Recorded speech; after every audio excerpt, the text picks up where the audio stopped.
listeners. Welcome to Plano's Political Pitbulls podcast. I'm Esther. And I'm Ruth. And this is episode 3. And it's titled, You'll Never Believe What One Councilwoman Said. And now I'm going to turn over to Ruth to give us a little backstory. Yes, so on June 14th, this past Friday, the Plano City Council held their annual retreat. And what this basically is it's a meeting between council, a few staff, and the city manager. These are public, but they are not televised. So you actually have to go to them. Only problem is they're not always during opportune times, so not many people get to go. And what time was this one? 12 o'clock in the afternoon on a Friday. 12 o'clock in the afternoon on Friday. So basically, only retired people could go. The few stay-at-home mothers we have, and maybe kids out of school. Yes, a lot of people are going to do that at 12 o'clock in the afternoon. Did they serve lunch? I do know that they had quite the extensive lunch. A bit of a buffet, you might say, with cookies, cupcakes, a bunch of those, personal box pizzas. Personal box pizzas we paid for. Sodas, waters, stuff like that. If the taxpayers, if we did pay for that, first of all, it's outrageous. But if we have to pay for food, perhaps we should make sure it's healthy food for our council members. Oh, yeah, and I guarantee you they did not finish that. Food was definitely wasted. Oh, well, no, they would have taken it to the fire. I hope they would have taken it to the firehouse. Of course, at this rate, over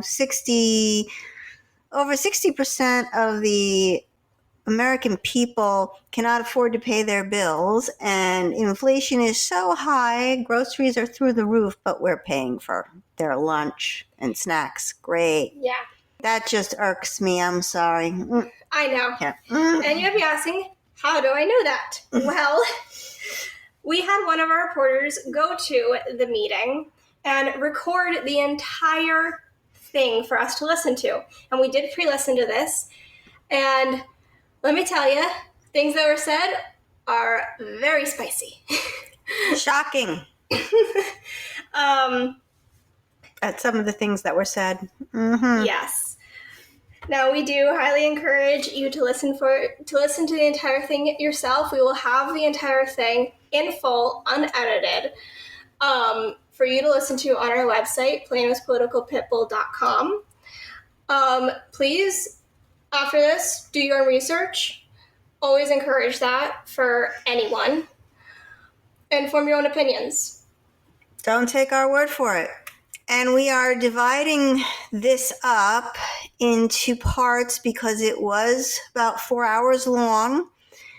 And this first segment was very long.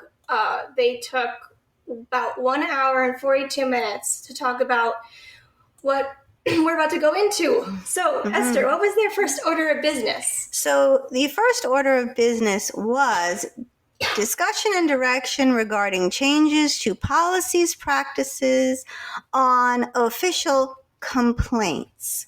Now, just to let you know, these official complaints are not the grass needs to be mowed at the park, or you're charging me way too much for water. These are official complaints dealing with ethics violations or code of conduct violations. So these are very serious charges that they are dealing with and talking about. So, first, they spoke on, should there be a statute of limitations? This was a pretty fast discussion. Yes, there should be, but it was basically agreed upon that the statute of limitations should only be as long as a person is a member of city council or a member of staff actually employed by the city.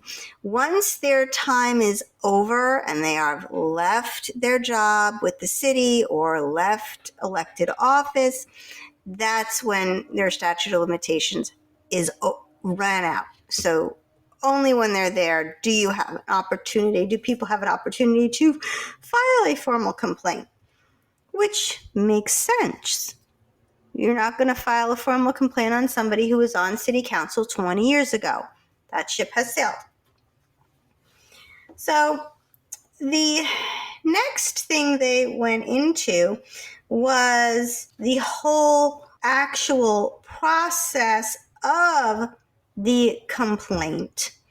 And the first clip you're going to hear actually is Councilman Horn talk about a form. And then Councilwoman Tu starts She responds. She responds, yes, and continually responds during this whole time that they are talking about this process. She is very passionate about this whole topic. So hit clip 1, please.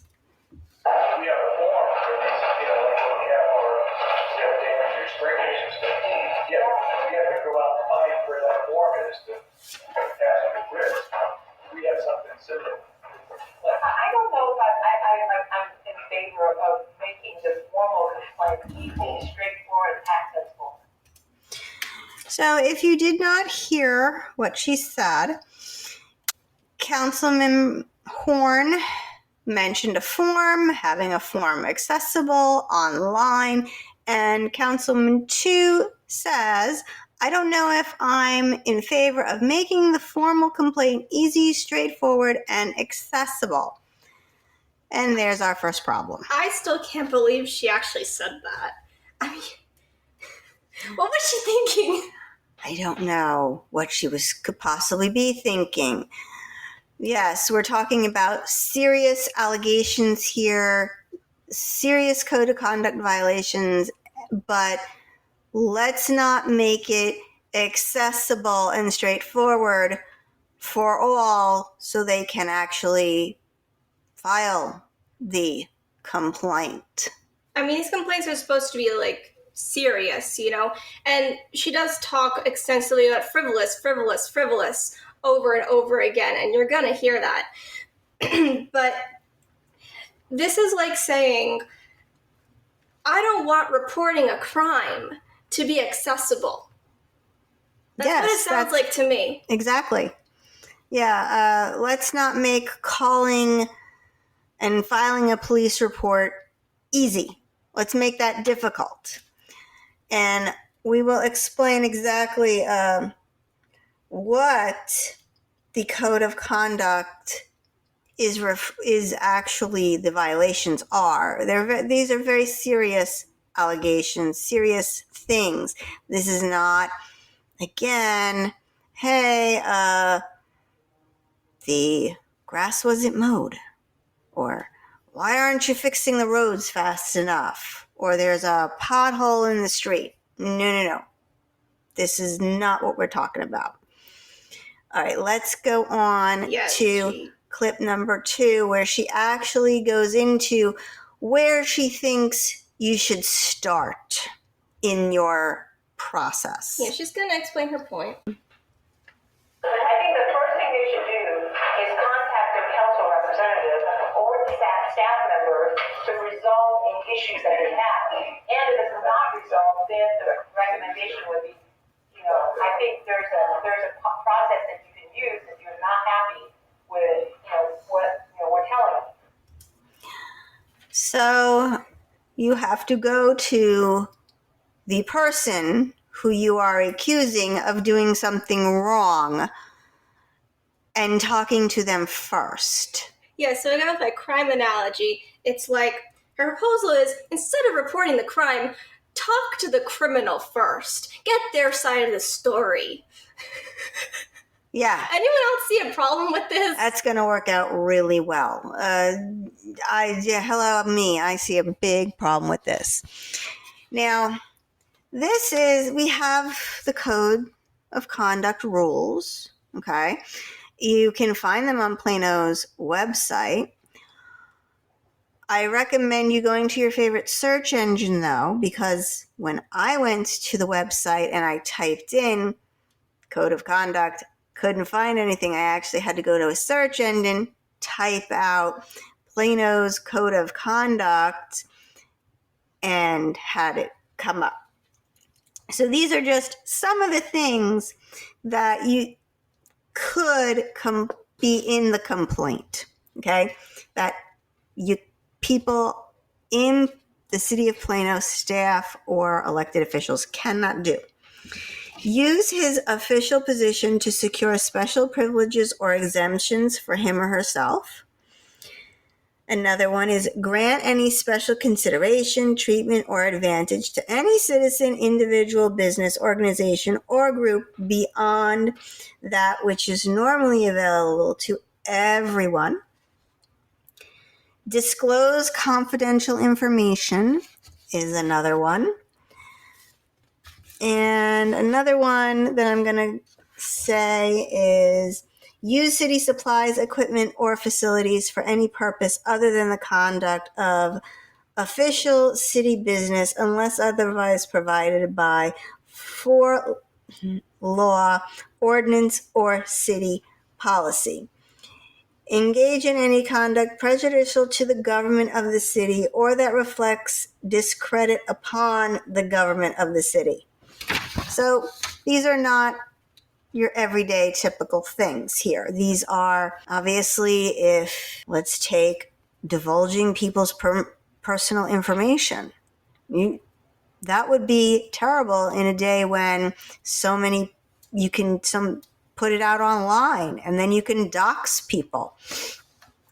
So yes, go to the person who put all of my info online, my personal private information online, like maybe a address or a social security number or a telephone number, and tell them, hey, why did you do this? You did this. This is terrible. Yeah, go to them. That's or go to one of their, or let's say she's not specifically saying to go to that specific council member or staff member. She's saying maybe like go to any one of them. You're still talking to their colleagues, like as if they're not going to lie, gaslighting you, thinking that, oh, it's nothing really happened, or just flat out ignore you. Well, it depends on the council person. These folks they work together. Staff members can get very close. They work together every day. They see each other. Council sees each other twice a month. So, and they all get along. It's not like Congress where you could literally be throwing bad looks at one another and you hate the person across the aisle. Everyone gets along fairly well from what I see. I don't know if they're necessarily going to dinner or they're best friends, but perhaps they could become friends and grow relationships, personal relationships with one another. It would be very difficult for somebody who is close with another person who's on their team, working with them, maybe they're friends, to say, okay, well, yeah, this isn't good. I'm going to throw my colleague under the bus. That could be difficult for somebody to do. You have to have very strong character, very strong morals to be able to do that. And even then, it's hard. Yes, it would not be an easy thing to do. So I definitely do not think that this is a good solution. It's not realistic. No. I don't know what land she's living in, but it's not realistic. Not at all. All right, our next clip is talking about the process and where the form should be. Yeah, so they went back and forth for a bit talking about this, and this is what Councilwoman Tu had to say during that conversation. So okay with putting the formal complaint online. Okay. I want them to at least access council members, city staff, and, gripe and whine. So this is shocking to me that, number one, she wouldn't want a formal complaint to be online for people to access. Yeah, so she's reiterating that point of she doesn't want it online. She would rather they come to council.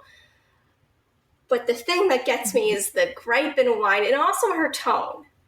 She was like, let them gripe and whine. And this wasn't the only time she said this either. Previously, we don't have the clip here for time purposes. But again, I encourage you to go watch the whole thing for yourself. She says this previously of people whining in like an example. It's not the only time she says this.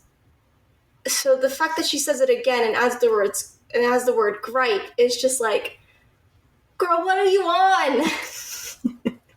There are people there. It's not like this is behind closed doors. You're insulting people. I think it would be shocking even if she was behind closed doors, because then she would be what we call two-faced. One way during when people are looking and another way when they're not. At least she'd be smart.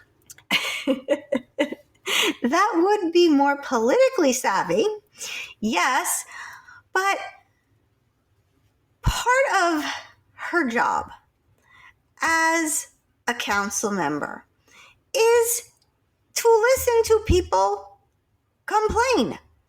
People are going to complain to you. And if you don't want to listen to that, then you are not meant for this job. Because any politician will tell you, people come to them with complaints. They usually do not come to them saying, oh, you did a fantastic job. Thank you so much for that vote. And I think people should, when the politician does something you agree with, yes, go to them and say, hey, good job with that vote. Keep it up. But let's face it, most people are not going to do that. Most people are going to want to know, why did you vote this way?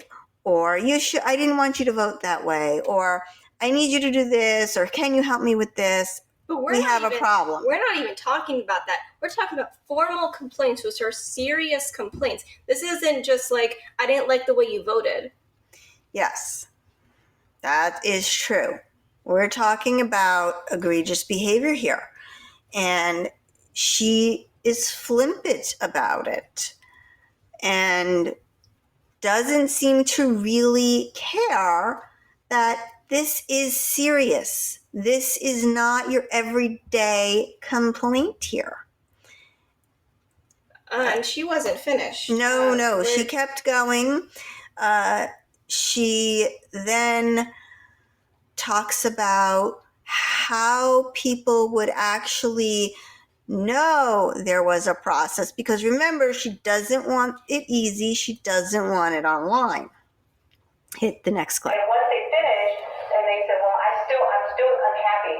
Then we personally give them, the information. Here is the process of how you go about making a formal complaint. So now she wants basically council to be the gatekeepers or the staff to be the gatekeepers. I mean, this is, again, like a criminal who just robbed you saying, okay, you're gonna call the police, and then hands you a phone to do so. It doesn't work. Who's to say they're going to give you the process? They most likely, unless they're really, really upstanding good people, most likely not. I don't trust it. No, I would not.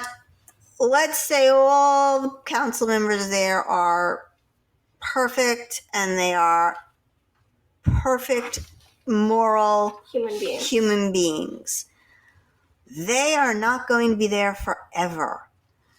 So if we get somebody in there who is not an upstanding moral person, they're not going to let people know how to do a formal complaint where they have to go to do that. No, this is government we're talking about here. And this is politicians. And in this next clip you're going to hear, Anthony actually points out a really good point about intimidation. Yes, go ahead. I think we could have it available online because, somebody might say, I felt intimidated contacting the city or something, but I think there's a difference between advertising it as a first resort, like, hey, I've got a problem, fill out the complaint. We don't want people to do that, and making it accessible in cases of serious ethical issues. And the latter is what I think we need to make sure that we do. So I would say wherever it is on the city's website, there should be a statement before it that says, the complaint process is a serious process for serious ethical issues. It's not for use to resolve everyday complaints or everyday, concerns about service or something like that, And also, if we make a form, I think that anybody who submits a complaint should have to swear that they've read the code of conduct and identify the sections of the code of conduct that they believe are violated. So there, Anthony, is, in case you missed it, is saying a person could be intimidated to go to a city staff person or go to their council person, and this should still be online for all to see, this complaint process. And we're going to put the code of conduct to be accessible and for people to read, and they have to cite what part of this code did they violate. And everybody really liked that a lot, and I think that's a great idea because that will get rid of the people who are making frivolous complaints or they're just in the wrong, they've got the wrong form. Their complaint doesn't rise to that level. Maybe it goes somewhere else. And maybe it doesn't stop everyone because, some people are, just stubborn or don't understand. It might not stop everyone, but it will stop a considerable amount of people. So this was a very good idea from Councilman Riccadelli. But unfortunately, Councilwoman Tu continues her... She doesn't change her mind. Not exactly, no. No. And if you have a question, please contact, whoever it is, before you actually do one. So there she wants somebody to still, you have to contact somebody. Again, Maria, people lie. Seriously. But there's more. There's... Because we're thinking, they'll never get hold of me. Okay, so in case that was not clear because you had some voices mixed with others, people talking over each other, Councilman Horn sort of makes a little bit of a joke. He says, if you have any questions, please contact Mayor Pro Tem Maria Tu. And she says, oh, that's fine because they'll never get a hold of me anyway. And then they all laugh because either you laugh or you just sit there in awkward silence. Yes, it could have been nervous laughter because that, when I heard that, I was stunned. To be fair, they could, some of them, at least some of them could have been laughing like, or even all of them, like, oh, she's just making a joke, But even then, the joke is not good. The joke is terrible. It's. I don't think she was joking. Probably not. I just don't. That is something, that people complain about with their politicians. They're not accessible. They don't answer back. I know for a fact that, and I've heard this from people, people email people on city council, and we have only, in Plano, we only have 2 council members who will actually get back to them. Councilman Riccadelli and Councilman Williams. They will get back to you. The rest will not. The mayor has a automatic reply. Thank you very much. I get a lot of things. But the rest, you don't even get a form letter. At least with your senator over in Washington or your congressman, you at least get a form letter saying, thank you, I got your message. They don't even do that here. Oh, well, they just completely ghost you. Exactly.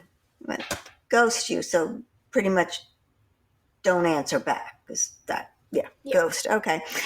And it's really, at this level of government, it shouldn't be that way. We're a small city, relatively speaking. We have almost 300,000 people. Some of those are children. Some of those are, maybe they're not registered to vote. Some of those don't even know who's on council, wouldn't even know how to reach out to council. Yeah, in comparison, they're not getting as many messages, and they should be reachable. I mean, we know of two who are able to do it. Why can't the rest? Exactly. And if you can't, if you say, well, and I've heard this from a couple of council members in my time, say, oh, well, this is a part-time job, and, we have other jobs and we have lives. It's a job you chose, and that's part of the job. Exactly. If you can't do the job that is required, then step down or don't run, because part of the job is going to be answering constituents' emails, calls, texts, talking to constituents. It almost sounds like she doesn't even want to talk to her constituents, that she cannot be bothered to talk to them. Yeah, that's what annoys me. Yes, you don't do that. Her entire attitude throughout the entire thing, while we were listening to it, like, her entire attitude was, I can't be bothered. Right. That's how I interpreted the tone anyway. Yeah, I interpreted it as, I don't want to be bothered, and I don't want to talk to my constituents. I shouldn't have to. That's the way I interpret it, but you all can interpret it for yourself. So the next part is going into the investigation and whether or not council should have a special hearing after an outside attorney does a short, pre-investigation, and when they should hold this hearing. So I think that's where we disagree a little bit. I don't want an investigation on a special call hearing, meeting where it's public, it's notified to the public. I mean, the whole idea is to resolve anything without having a public hearing in which it detriments people's credibility and their reputation, without first at least have some sort of likelihood that there is a potential for problem. That's what the problem causes. So there you see Prince push back. Maria had said she wanted the outside attorney to basically dismiss this on their own instead of bringing the hearing first, and Prince was just no. Yeah, she pushed back on that a couple times. She did. That was repeated a couple of times. And Maria is just keep adamant that no, she doesn't want it to come to council. She doesn't want it to have a special hearing called by council. It should be totally out of council's hands. And it just seems to me she's more concerned about protecting people's images and their reputations rather than residents having the right to know what is going on, what were they accused of, and what is council going to do about it? That's kind of important information that we should be able to know, especially what is council going to do about it. Mm-hmm. Yes. And the next clip goes into basically Anthony tries to come to a compromise. Councilman Riccadelli, he sees that, Councilwoman Prince is like, no, this has to come to council for us to make a decision because these are our colleagues. We are the voting body here. And Anthony, or Councilman Riccadelli, comes up with a sort of a compromise. So next clip. I see what you're saying, Maria. I think I understand this. So you're saying if the ethics investigator determines that there's not probable cause and they shouldn't even move forward with determining whether these allegations are true or not, they just wouldn't be a violation, even if they are true, then they stop their work right then, they come back and present that recommendation to us. But if they believe that the allegations, if proven to be true, would constitute a violation of the code of conduct, then they continue to actually do a substantive investigation and come back to us after they've done the substantive investigation so that we don't have this vote that's easily misinterpreted where we said, yes, do an investigation, not because we think any of this actually happened. Before you, I do have to say, I honestly think he was a bit wrong in I don't think that's what she was saying. What he said, I do not think that's what she was saying. I think what she was saying is that if it's frivolous, as in not a violation, she does not want it to come to a vote at that point at all. And she wants for them to be able to kill it. That was stated multiple times. That was what Councilwoman Prince was pushing back on. What he was saying was not what Councilwoman Tu was saying.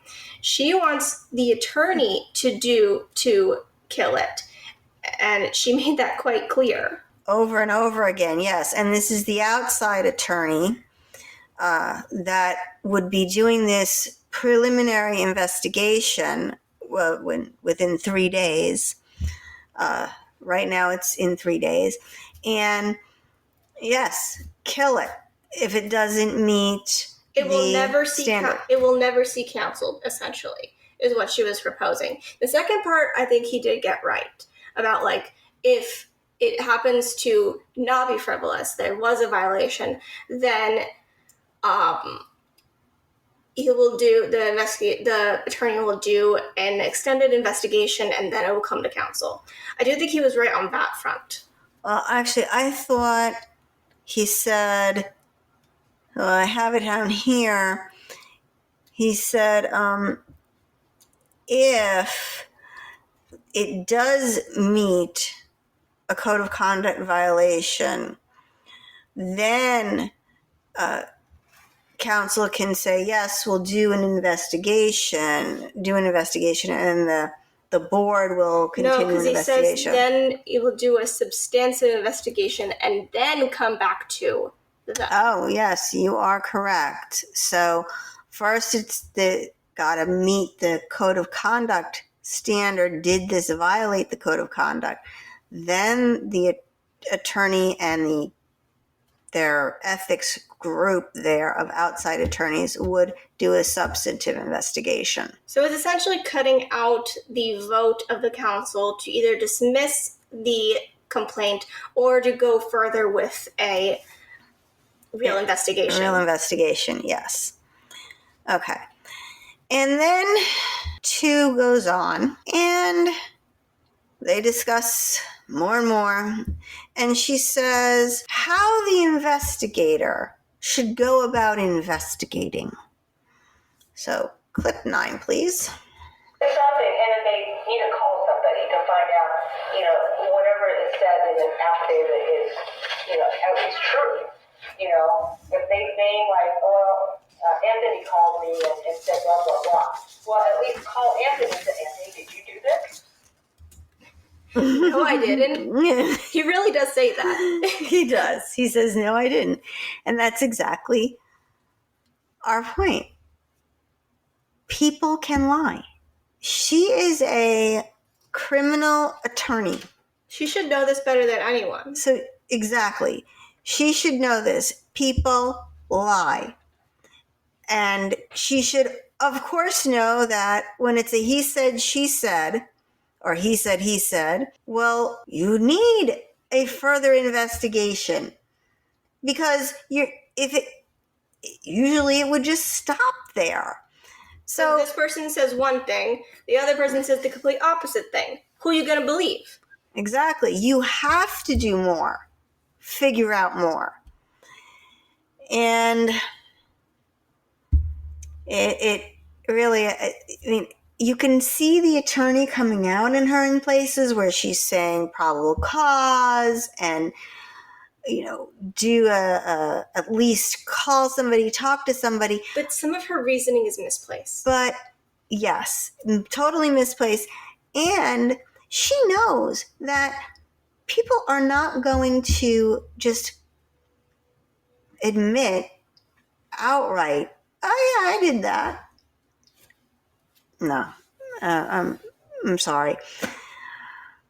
I mean, they might to her because she's their defense lawyer, defense attorney, so she kind of has to know the truth, and then she kind of forms a case for them out of everything they told her, and that's just between the client and her. Yes. So they might tell her everything, but they're not going to tell anyone else. Mm-hmm. And I'm talking about as like a lawyer, not like as a council member. Right.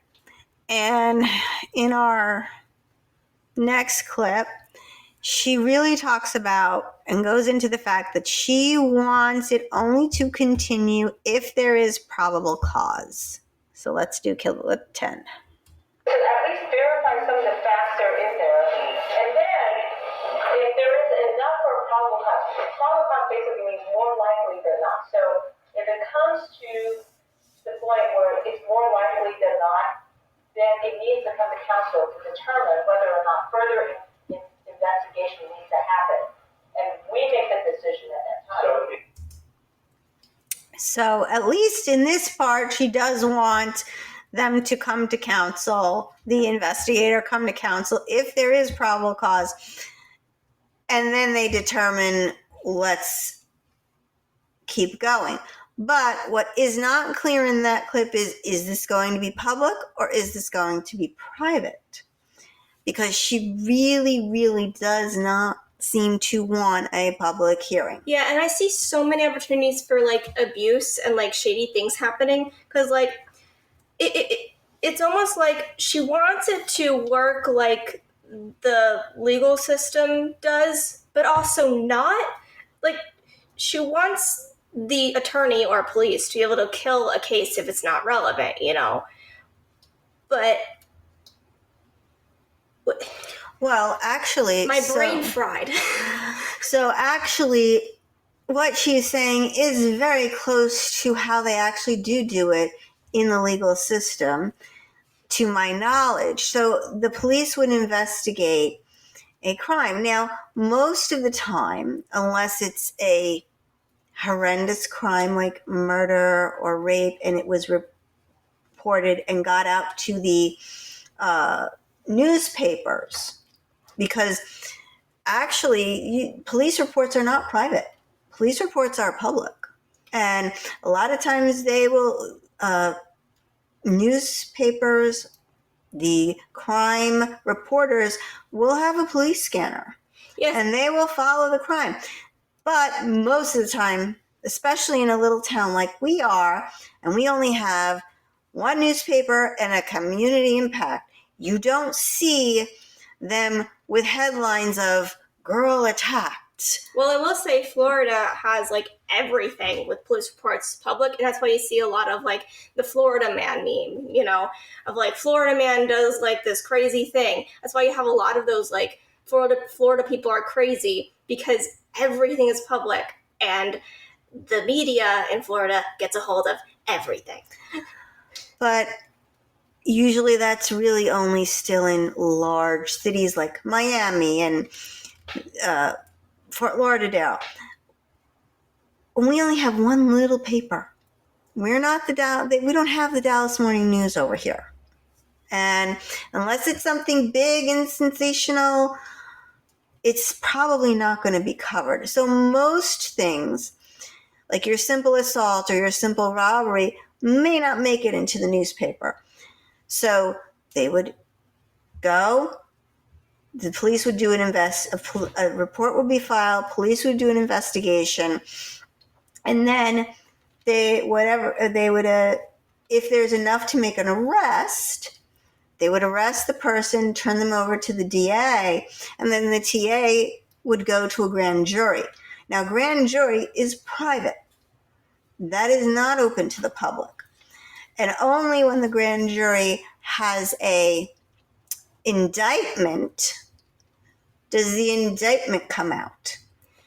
In this way, though, it's kind of the opposite because the initial report is public knowledge, right? It can be, but you have to know to look for it. You can't just... Well, in this case, it would never be public knowledge. In fact, if it's deemed frivolous or someone convinces the attorney to dismiss it by any... Again, I'm like, this can be subject to shady business and corruption and abuse. I don't trust this. Then it would never see the light of day. Mm-hmm. Yes. And that's concerning. That is concerning because while we could have great politicians now on city council, we don't know what we're going to have in the future. So yes, this is ripe for abuse. This is ripe for sweeping things under the rug and not bringing it out into the sunlight. And sunlight is the best disinfectant. Now, our next clip we have is Councilman Horn, who's talking about 3 days. Poor city manager. This all started because he wanted to know how long to give the investigator to come back with sort of a preliminary. And right now it's 3 days, and then they have a hearing. The council's supposed to call for a special hearing to decide if investigation will go further or if it stops. So the goal was to essentially see if they wanted it lengthened. So it was like the outside attorney has 3 days to come back to council with the report, but council has 7 days. There's an additional 7 days for them to call a meeting. It gives them a little more time. This was all they were supposed to be talking about and discussing and coming to some sort of consensus to.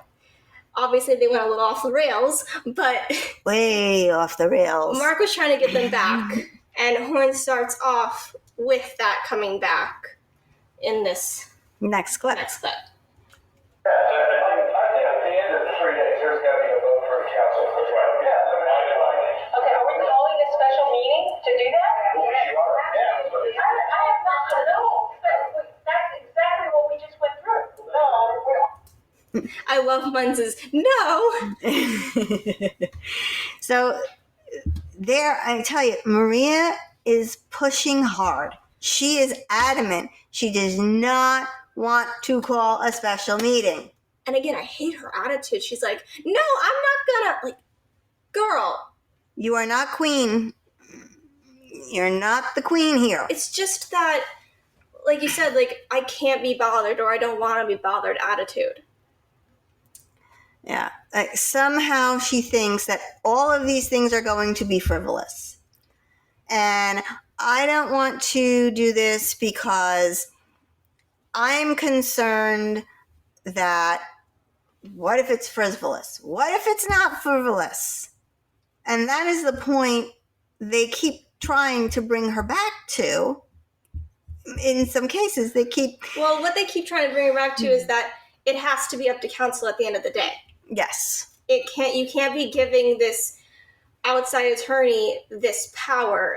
they're worried about, like, you're giving this attorney more power than he should have. Yes, we didn't vote for this attorney, right? They didn't run for this position. Yeah, this attorney was picked by them. Exactly. It's an outside attorney. He's not on the inside, but it was still picked by them. Yes, paid for with our tax dollars, but we, the people, did not get to choose this attorney. And this is just a preliminary investigation, which it's only been 3 days. It hasn't even gone anywhere yet. I don't know how much you could get done in 3 days. It's only to determine, really, if this should even go further. Like, is it frivolous, or should we look into it? Or not even frivolous. Does this fall against the code of conduct or ethics? That's what violation. Right, exactly. So we're on the same page. Well, at least we're on the same page. I don't know about the council, but so at least we're on the same page. So Tu goes on, and she comes up, and we're going around in circles here at this point. They're going around in circles here at this point. And she goes into walk me through this. Let's have an example. Let's say this happened and I'm going to do a complaint. So let's take it up from there. Does it even deserve to have a special hearing? So that was at the end of her example. Oh, okay. Yes, we cut that whole example out because it was very long. It was so long. But it was like Maria Tu, they're accusing Maria Tu of being a peeping Tom or something like that. I'm paraphrasing. That was the example she came up with. And her point was, does that even deserve, because, like, it's so outrageous, you know? Well, I think so. What it went through was she came up with an example, and she said, okay, so this investigator does this preliminary investigation and realizes that it's not substantial. It does not violate the code of conduct. It may violate another rule if you're really talking about a peeping Tom. But it doesn't violate their code of conduct. Does it even deserve a hearing? I'd say yes. Well, especially if it is a peeping. I mean, her example was not a good example because the last I heard, a peeping Tom was against the law. Again, I don't even know what she thinks people are going to be reporting with her examples. This is not the only crazy example she's given. Yes, the other one was about a UFO. And somebody's complaining somebody put a UFO on somebody's lawn. I don't remember that one. Yeah, it was something about a UFO. And UFOs are not in the code, Councilman Williams said. But speaking of Councilman Williams, he brings it back and says, okay, I see what you're saying, but... and we'll take it from there. I see what Maria's saying because, let's say it moves forward like last time, a special call meeting, here everybody's thinking, right out there, right? Never mind what happens in executive session. And she wants to prevent that if deemed to be frivolous. Correct. That makes sense to me. However, I would like some kind of check, to Casey's point, making sure that the ultimate ability, and I would say ultimate decision, but the ultimate ability to decide is left with council. So, in case it wasn't clear, Councilman Williams did understand. Hey, yeah, if it's totally frivolous, even if it did happen and it doesn't violate the code of conduct, if it comes to a public meeting and names are put out there, it can ruin somebody's reputation. However, there should be a check, as he said. So essentially, they came to like a conclusion of there should be at least a ratification by the council they didn't move anywhere. It's essentially the same thing that they discussed previously, or they had assumedly agreed on previously. They went in a circle. That very large circle. Attorney would give a recommendation, and then the council would come to a vote based on that recommendation. It's the same thing, just using different vocabulary. Yes, and we did not have this. We don't have a clip of this because people are talking over each other, so it would be difficult to hear. But if you go back and you listen to it, you will hear Maria Tu say that it should be maybe on the consent agenda at a council meeting. Now, the consent agenda is a long list of things that the council, there's no, let's say, disagreement on. They're non-controversial things. There's supposed to be non-controversial things. I would think this would be controversial, but maybe if it was really quite frivolous, it's not. But there's no discussion on it. An item can be pulled by a citizen or a council member, but most of the time, people sort of gloss right over the consent agenda, not even reading it. So again, she wants to bury it. It is a way to bury something. And I have even missed things on the consent agenda when I was looking at the agenda for the council meetings, since I do look at the agendas before I watch council meetings for Plano's Political Pitbull. And do things get skipped? Yes, they do. I it's a very long list of things, and sometimes you miss something, and you can miss something very big. And this would be one of those things that people could miss. So it became slightly unclear what the actual resolution and consensus was on this. So we will have to wait and see in the end if Councilwoman Tu is going to get her way or not. Yes, because I think they realized they were like, okay, we have to move on. I think they realized we're going around in circles. We're not really coming to any sort of real agreement here. We have to move on. We'll table this and come back to it later. I think that's essentially what happened. In a way, I don't know where they're going to have this if they bring it up to a meeting, but we will find out. We will do more episodes on this retreat. We are finally done with this part. Yes. The other parts will hopefully not be as long. No, will not.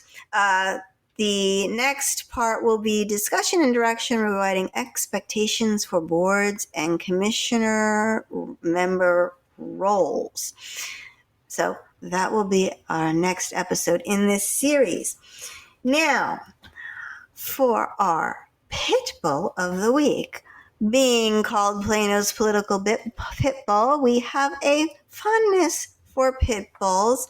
Sadly, they are the majority of dogs in shelters, and they are also, sadly, the majority of dogs who get put down. Even though they are the sweetest cuddle buddies, the biggest babies you could ever imagine. Yes, sadly, they have a bad reputation because really horrible people have used them for dog fighting, and it's really quite sad that they have this reputation. So this week's Pitbull of the Week is Luna.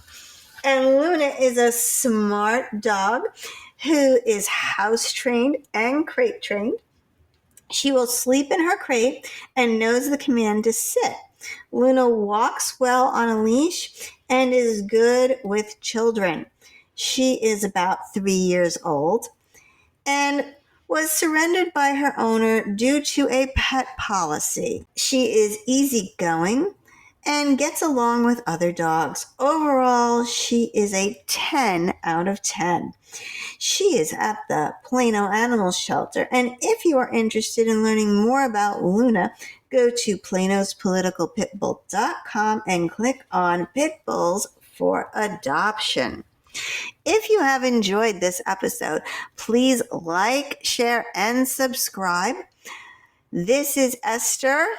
And this is Ruth. For Plano's Political Pitbull, signing off.